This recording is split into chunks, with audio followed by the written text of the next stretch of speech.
नमस्कार दोस्तों, मैं कैडन कॉपर से अमन कुमार आप सबको हमारे चैनल पे स्वागत करता हूं। जैसा कि आपने पिछली वीडियो में देखा होगा, हमने फाइबर से बने हुए क्वालिटी को डिफ़ाइन करने के लिए उसमें फ्रॉड कैसे होती हैं और कैसे उसमें डिफ़ाइन कर सकते हैं कि हम लोग अच्छी क्वालिटी के फाइबर्स कैसे चुनें, इसके बारे में थोड़ी सी डिटेल्स मेंशन करी थी। तो आज हम आपको बताएंगे कि लाइव प्रूफ के साथ कि उसमें किस तरह से फ्रॉड होती हैं, किस तरह से आपको उसमें समझनी पड़ेंगी कि आप जब किसी भी फाइबर कंपनी को चूज़ करते हो या फाइबर खरीदते हो या फाइबर से कोई भी वर्क कराते हो, तो उसमें आपको कैसे चूज़ करनी है कि आपके लिए सही फाइबर कौन सी है। आप पैसा लगा रहे हो तो उसमें फाइबर की क्वालिटी आपको क्या मिल रही है और क्या उसमें जो सफिशिएंट गारंटीज़ होती हैं आपको किसी भी ऑर्गेनाइजेशन की तरफ से कैसे दी जाती हैं। अभी मैं एक प्रोजेक्ट पे विजिट करने के लिए गया था। वहाँ से हमें बुलाया गया ड्यू टू उनके ख़राब प्रोडक्ट की वजह से जो फाइबर उन्हें दी गई थी वो 2 हफ्ते के अंदर में ही ख़राब हो गई और काफ़ी सारे जो फाइबर थे उनके ट्रांसपोर्टेशन में ही टूट फूट गई, जिनको उन्होंने कहीं ना कहीं नज़रअंदाज किया। और उनको ये लगती थी फाइबर तो टूट सकती है ट्रांसपोर्टेशन में, तो कहीं ना कहीं वो उस टाइम पे ही क्लेम कर सकते थे अपनी चीज़ों के लिए, उन्होंने करी नहीं। अब विजिट के दौरान मुझे ये पता चला कि जो फाइबर दी गई है उसमें मटेरियल्स ही चीप यूज़ करी गई हैं।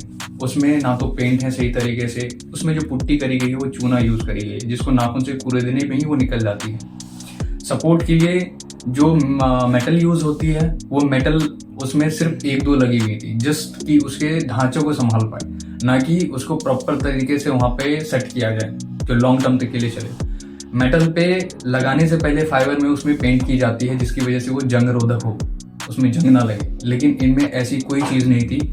वो बारिश के बाद 2 हफ्तों में ही उसमें जंग लग गई थी, जिसकी वजह से कहा यह जा सकता है कि वो सारे रिप्लेस करने पड़ गए उसको, वहाँ पे फिर नए फाइबर लगाने पड़े उन्हें। लाइव एग्जांपल में आपको समझ में आ जाएंगे कि फ्रॉड कैसे होती हैं। और फ्रॉड होती हैं तो उसमें आपको जो फाइबर यूज़ होते हैं वो किस तरह के फाइबर दिए जाते हैं, कैसे उसमें कमियां रहती हैं। उसमें सही से पेंट नहीं होता, सही मटेरियल यूज़ नहीं होता, जितना भार होता है उस फाइबर का उसमें उतने हिसाब से वो मेटल यूज़ नहीं करते हैं, ना ही ढंग से पेंट करते हैं उसको, जिसकी वजह से वो थोड़े से आंधी पानी में बारिश में वो उसकी सारी रौनक चली जाती है और काफ़ी कम समय में उसको बदलने की ज़रूरत पड़ जाएगी आपको। आप इससे अच्छा है कि आप इन्वेस्ट ना ही करो, क्योंकि अगर आप किसी चीज़ में पैसा लगा रहे हो तो वो आपके लॉन्ग टर्म के लिए नहीं चल पाएगी। आप ये एक्सपेक्टेशन से लगाओगे कि 5 से 10 साल तो चले ही चले, तब तक में आपका रेवेन्यू जनरेट हो, जब तक ना हो तब तक वो पैसे इन्वेस्ट हो। तो रेवेन्यू अब वो हफ्ते भर में अगर ख़राब हो जाएगी तो आपके पैसे डूब जाएंगे, आपके पैसे ख़राब हो जाएंगे।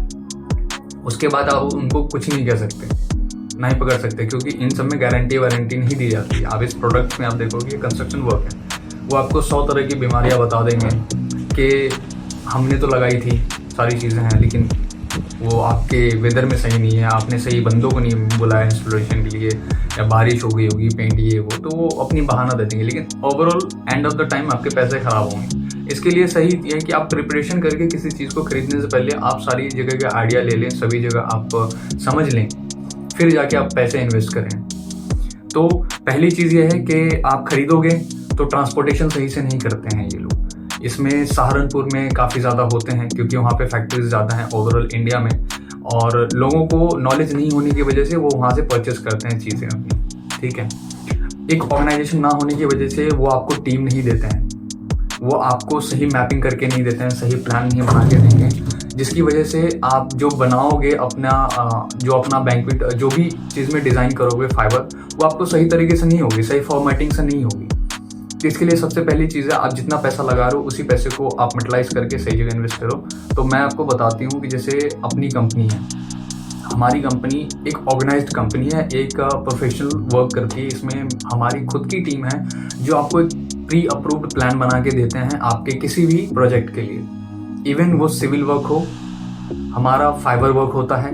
फाइबर के लिए हम खुद की फैक्ट्री हमारी है रुड़की में, वहाँ पे हम लोग खुद से अपनी डिज़ाइन पे अपनी डाइज बनाते हैं, जिसपे फाइबर मटेरियल हम लोग बनाते हैं। जो डिज़ाइन हम लोग 3D हम लोग खुद से डिज़ाइन करते हैं, सेम उसी डिज़ाइन पे हम लोग फाइबर बनाते हैं। तो इसके लिए पूरी टीम अपने पास ऑर्गेनाइज रहती है जिसमें प्रोफेशनली वर्क होती है। उसके बाद जब इंस्ट्रक्शन दी जाती है इंस्टॉल करने के लिए, तो उसमें खुद की टीम होती है हमारी। आपको 100 जगह जाने की ज़रूरत ही नहीं है कि आप खरीदो हमसे, इंस्टॉल किसी और से करवाओ, और आपको डिज़ाइन बनाने की कोई ज़रूरत नहीं है। तो इन सब चीज़ों से कहीं ना कहीं हमारे पास ये सुविधाएं हैं कि आप अपना एक विचार लेके आएँ कि हमें एक प्रोजेक्ट है, हमें बनानी है, हम पैसे इन्वेस्ट करना चाहते हैं अपने वेडिंग वेन्यू में, अपने रिजॉर्ट में, अपने बैंक्वेट में। हम ओवरऑल वन सोल्यूशन लेके आते हैं कि you come in a कैडन copper will give you full instructions with support with service. हमारे पास आर्किटेक्चर्स हैं, डिज़ाइनर्स हैं, कंस्ट्रक्शन वर्क के लिए सिविल इंजीनियर्स हैं, साइट इंजीनियर्स हैं। आपको सारी सुविधाएं यहीं मिलती हैं, जिनको एक टेंटेटिव कॉस्ट आप लोग एक्नॉलेज करते हैं कि क्या कॉस्टिंग मार्केट चल रही है और क्या कॉस्टिंग हम दे रहे हैं आपको। तो दैट्स वाई कि हमारा ये पर्पस था कि आप मार्केट की चीज़ों को समझें, उसके बाद एक सही ऑर्गेनाइजेशन को चूज़ करें अपने काम को लेकर। Thank you so much for your support. Please like and subscribe, और फुल वीडियो देखने के लिए आप लोगों का बहुत बहुत धन्यवाद।